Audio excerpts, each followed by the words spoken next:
नमस्कार दोस्तों, स्कूल प्रवेश चैनल में आपका बहुत बहुत स्वागत है। हमारे चैनल पर आपको स्कूल एडमिशन से संबंधित जानकारी दी जाती है। दोस्तों, हमने अपने प्रीवियस वीडियोस में केंद्रीय विद्यालय एडमिशन के बारे में आपको जानकारी दी कि आपको फॉर्म कैसे भरना है, क्या डॉक्यूमेंट्स लगते हैं, क्या एलिजिबिलिटी होती है और कंप्लीट केवीएस गाइडलाइन।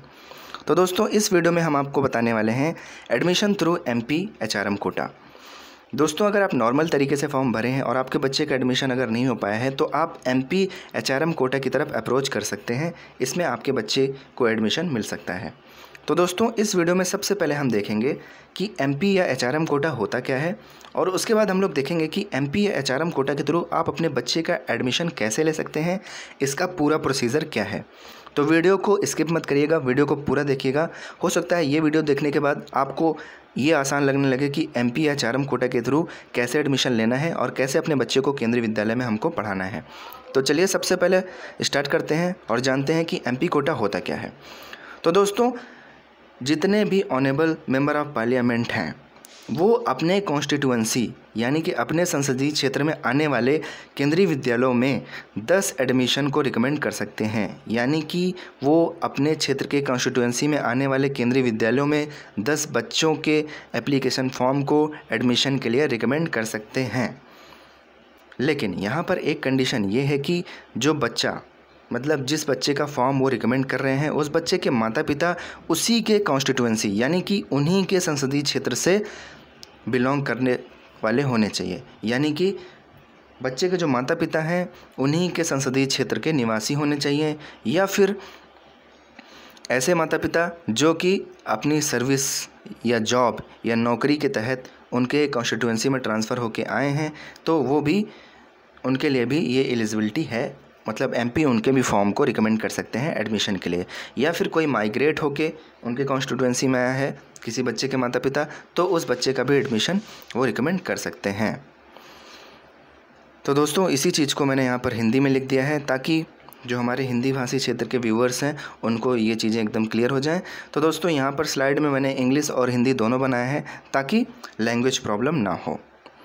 अब मूव करते हैं नेक्स्ट पे मैं आपको बताना चाहता हूँ कि अगर ऐसा भी तो हो सकता है दोस्तों कि कोई MP ऐसे हों जिनके क्षेत्र में एक भी केंद्रीय विद्यालय ना आते हों। ऐसे बहुत से MP हैं जिनके क्षेत्र में एक भी केंद्रीय विद्यालय नहीं आते हैं। तो इस केस में क्या होगा? क्या वहाँ पर एडमिशन नहीं होगा बच्चों का? नहीं, ऐसा नहीं है।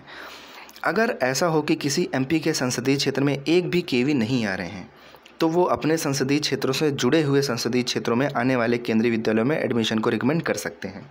यानी कि अगर किसी MP के क्षेत्र में कोई केंद्रीय विद्यालय नहीं है तो जो उनके कॉन्स्टिट्यूएंसी से जुड़े हुए कॉन्स्टिट्यूएंसीज़ हैं यानी कि उनके आसपास के जो संसदीय क्षेत्र हैं, अगर वहाँ पर कोई केंद्रीय विद्यालय है तो वो MP वहाँ के केंद्रीय विद्यालयों में भी 10 बच्चों के एडमिशन को रिकमेंड कर सकते हैं और उनके कॉन्स्टिट्यूएंसी में आने वाले बच्चों के एडमिशन दूसरी कॉन्स्टिट्यूएंसी में जो केंद्रीय विद्यालय है वहाँ पर हो जाएगा।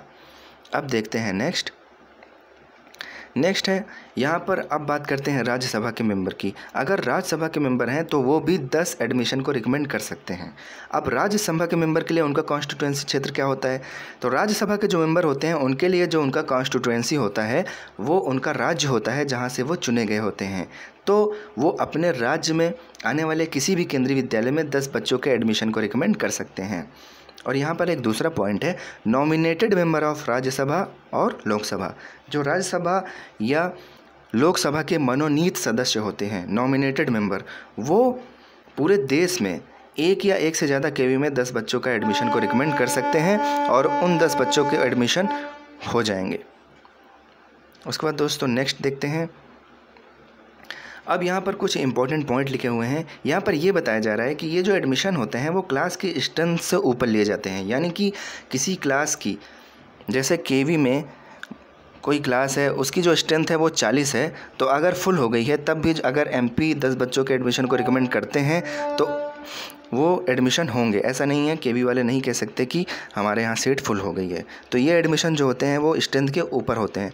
तो दोस्तों, ये आपके लिए बहुत ही ज़्यादा बेनिफिशियल है, खासकर कक्षा 2 से लेकर जो आगे की कक्षाएं हैं उनके लिए।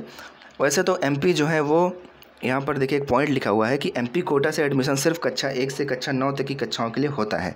तो दोस्तों, अक्सर करके KV में 2 से लेकर जो ऊपर की कक्षाएँ होती हैं उनमें सीट बहुत कम होती हैं या फिर खाली ही नहीं होती हैं।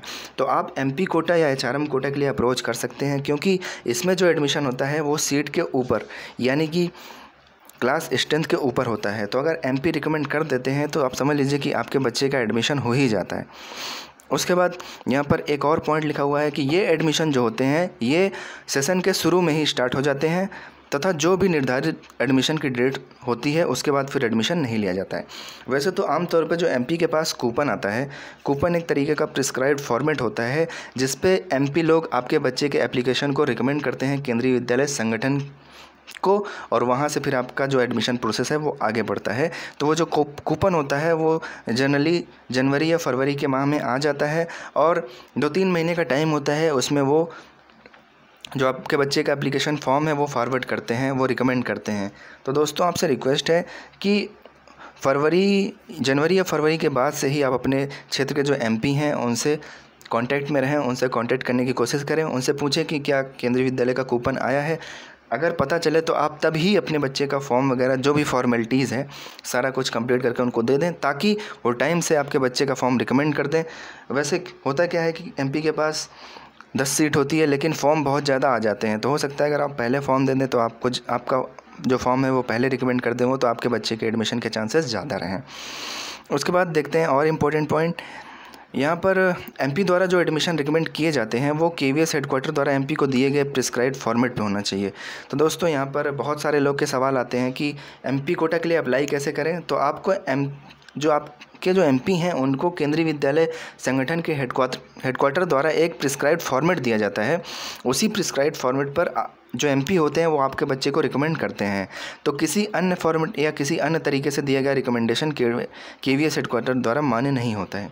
तो अगर आप किसी और फॉर्मेट में एप्लीकेशन देते हैं या किसी और तरीके से, यानी कि एमपी से रिकमेंड ना करा के आप सोचे कि डायरेक्ट ही हम केंद्रीय विद्यालय संगठन हेडक्वार्टर को अपना एप्लीकेशन भेज दो, तो इस तरीके से फिर आपका फॉर्म जो है वो माना नहीं जाएगा।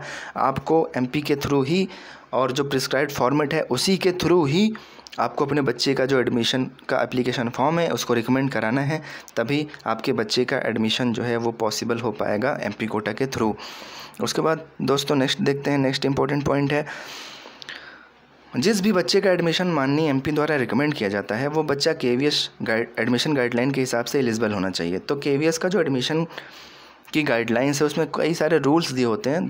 तो दोस्तों मैंने गाइडलाइंस पे पहले भी वीडियो बना चुका है, आप आई बटन पर क्लिक करके उस वीडियो को देख सकते हैं। कॉर्नर में आपके पास आई का बटन आ रहा है, यहाँ पर आप क्लिक करेंगे तो आपको गाइडलाइन वाली वीडियो दिख जाएगी। तो उस गाइडलाइन को भी आप अच्छे से देख लीजिए। तो अगर आप एमपी द्वारा रिकमेंड भी किया जाता है अगर आपके बच्चे का एडमिशन, और केवीएस गाइडलाइन के हिसाब से अगर आपका बच्चा एलिजिबल नहीं है तो आपके बच्चे का एडमिशन नहीं हो पाएगा। तो आप से एक रिक्वेस्ट है कि आप केवीएस गाइडलाइन को अच्छे से पढ़ लें और जो डॉक्यूमेंट्स वगैरह की रिक्वायरमेंट है आप उसको जल्द से जल्द बनवा लें। उसके बाद दोस्तों एचआरएम कोटा पे बात करते हैं। तो एचआरएम कोटा जो होता है जिसे अब एजुकेशन मिनिस्टर बोलते हैं, उनके द्वारा भी देश के किसी भी केंद्रीय विद्यालय में किसी भी बच्चे का फॉर्म रिकमेंड किया जा सकता है। उनके द्वारा रिकमेंड किए गए फॉर्म से बच्चे का जो एडमिशन है वो केंद्रीय विद्यालय में हो जाता है। तो दोस्तों ये इतनी बात थी जो मैं आपको बताना चाहता था एमपी कोटा और एचआरएम कोटा के बारे में। अब बात करते हैं कि आपको अप्लाई कैसे करना है। तो आपको एमपी कोटा में अप्लाई करने के लिए आप ब्लैंक पेपर पर हाथ से लिख के एक आपको एप्लीकेशन लिखना होता है एमपी के नाम से। ये आपको जो है या तो आप हाथ से लिख सकते हैं पेन पेपर की मदद से, या फिर आप पेपर पर टाइप करवा सकते हैं। उसमें आपको अपनी सारी डिटेल देनी होती है, पेरेंट्स की डिटेल, फिर उसके बाद बच्चे की डिटेल्स देनी होती है कि बच्चा कौन सी क्लास में पढ़ रहा है, और उसके बाद उसको कौन सी क्लास में एडमिशन चाहिए और किस केंद्रीय विद्यालय में एडमिशन चाहिए। ये सारी डिटेल आपको एप्लीकेशन फॉर्म में एक प्रिस्क्राइब्ड फॉर्मेट में लिख कर देनी होती है। और उसके बाद जो ज़रूरी डॉक्यूमेंट होते हैं उनके भी आपको फ़ोटोकॉपी सेल्फ अटेस्ट करके एप्लीकेशन के साथ लगाना होता है। उसका एक सेट बनाना होता है, उस सेट को आपको ले जाके अपने यहाँ के एमपी को देना होता है। फिर एमपी आपके फॉर्म को लेके रख लेते हैं। उसके बाद वो जो केंद्रीय विद्यालय हेडक्वार्टर द्वारा प्रिस्क्राइब्ड फॉर्मेट है जिसे कूपन बोलते हैं, उसके थ्रू आपके बच्चे का जो एप्लीकेशन है वो रिकमेंड करते हैं केंद्रीय विद्यालय के हेडक्वार्टर को तो फिर केंद्रीय विद्यालय हेडक्वार्टर आपके एप्लीकेशन को उन केंद्रीय विद्यालयों में भेजते हैं जहाँ पर आपके बच्चे का एडमिशन होना है। फिर वहाँ से एक फाइनल सिलेक्शन लिस्ट जारी होती है। उससे पता चलता है कि आपके बच्चे का जो एडमिशन है वो MP कोटा से या फिर राज्यसभा के MP हैं उनके कोटा से एडमिशन आपके बच्चे का KV में हुआ या नहीं। तो आप KV संगठन की जो ऑफिशियल वेबसाइट है वहाँ पर भी पता कर सकते हैं।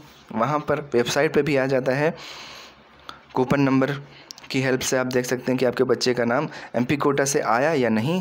या फिर आप उस केंद्रीय विद्यालय के नोटिस बोर्ड पर भी जाके पता कर सकते हैं, या फिर उस केंद्रीय विद्यालय के प्रिंसिपल से भी इंक्वायरी कर सकते हैं कि आपके बच्चे का जो नाम है वो MP कोटा से एडमिशन के लिए आया या नहीं आया। तो इस तरीके से MP कोटा का एडमिशन का पूरा प्रोसेस है, कैसे आपको फॉर्म भरना है और कैसे आपको फाइनली एडमिशन लेना है। सेम यही प्रोसीजर है HRM कोटा। अगर HRM या फिर एजुकेशन मिनिस्टर से आपकी डायरेक्ट पहुंच है या कोई लिंक है तो आप उनके थ्रू एप्लीकेशन फॉर्म को भेज सकते हैं HRM को, या फिर आप डायरेक्टली ही HRM को अप्रोच कर सकते हैं और उनको अपने बच्चे का फॉर्म भेज सकते हैं और उनसे रिकमेंड करवा सकते हैं। बाकी का पूरा प्रोसेस सेम होता है। HRM कोटा की भी लिस्ट केंद्रीय विद्यालय की ऑफिशियल वेबसाइट पे आ जाती है और उस केंद्रीय विद्यालय में भी आ जाती है, उस केंद्रीय विद्यालय के नोटिस बोर्ड पे भी आ जाती है जहाँ पर आप एडमिशन लेना चाहते हैं। वहाँ से जाकर आप पता कर सकते हैं कि आपके बच्चे का जो नाम है वो लिस्ट में आया या नहीं, आपके बच्चे का एडमिशन होगा या नहीं होगा। तो दोस्तों ये एक बात थी जिसके थ्रू आप अपने बच्चे को केंद्रीय विद्यालय में एडमिशन दिलवा सकते हैं। ये बहुत ही अच्छा चांस होता है, अगर आप इसका फ़ायदा ले पाएँ तो बहुत ही अच्छी बात है। MP कोटा और HRM कोटा के थ्रू आप अपने बच्चे का एडमिशन जो है वो केंद्रीय विद्यालय में करवा सकते हैं। तो दोस्तों आशा करता हूँ कि इस जानकारी से आपको ज़रूर कोई फ़ायदा हुआ होगा, आपको ज़रूर ये जो इन्फॉर्मेशन है ये यूज़फुल लगी हुई होगी। तो दोस्तों अगर जानकारी अच्छी लगी हो तो वीडियो को लाइक करना ना भूलें, और अगर चैनल पर नए हैं तो चैनल को सब्सक्राइब करना ना भूलें। प्रेस द बेल बटन ताकि कोई भी लेटेस्ट नोटिफिकेशन आपसे मिस ना हो। सब्सक्राइब करने के लिए आप हमारे लोगो पर क्लिक करके सब्सक्राइब कर सकते हैं और बेल आइकन प्रेस कर सकते हैं। मिलते हैं अपने नेक्स्ट वीडियो में एक नई जानकारी के साथ। तब तक के लिए बाय बाय, टेक केयर, घर पर रहें, सुरक्षित रहें।